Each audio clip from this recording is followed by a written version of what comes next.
मराठी मालिका विश्वात स्वतःचा ठसा उमटवणारी अभिनेत्री म्हणजे नेहा शितोळे. तू तिथे मी, का रे दुरावा अशा काही वर्षांपूर्वी आलेल्या मालिकांमध्ये तिने पॉझिटिव्ह आणि निगेटिव्ह दोन्ही प्रकारच्या भूमिका साकारल्यात. खऱ्या अर्थाने नेहा घराघरात पोहोचली ते बिग बॉस मराठी या शो मधून. बिग बॉस मराठीच्या दुसऱ्या पर्वात तिने भाग घेतला होता, तर चौथ्या सीझन मध्ये ती स्पर्धकांना टास्क देण्यासाठी गेस्ट म्हणून गेली होती. तिथे तिची भेट राखी सावंत सोबत झाली. नेहाने राखीच्या मूळ स्वभावाबद्दल खुलासा केलाय.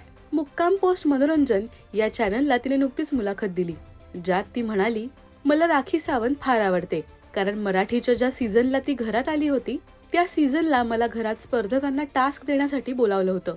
आमचा टास्क सुरू होण्याआधी बिग बॉसच्या घरात आम्ही भेटलो.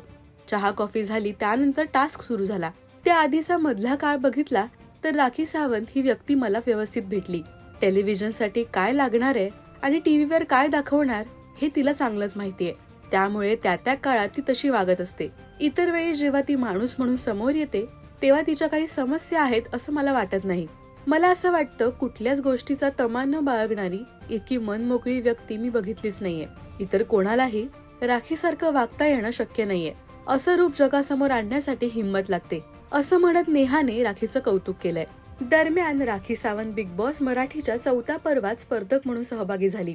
तसंच बिग बॉस हिंदीच्या पहिल्या आणि चौथ्या पर्वात देखील तिने सहभाग घेतला होता. राखी सावंत अनेकदा तिच्या वादग्रस्त वक्तव्यामुळे चर्चेत असते. तिचे अनेक व्हिडिओजही सोशल मीडियावर व्हायरल होतात. तुम्ही नेहा शितोळेच्या या वक्तव्यावर सहमत आहात का, हे आम्हाला कमेंट्स मधून नक्की सांगा. मराठी मालिका विश्वातील बातम्या, अपडेट्स आणि गॉसिपसाठी सबस्क्राईब करा राजश्री मराठी शोबज.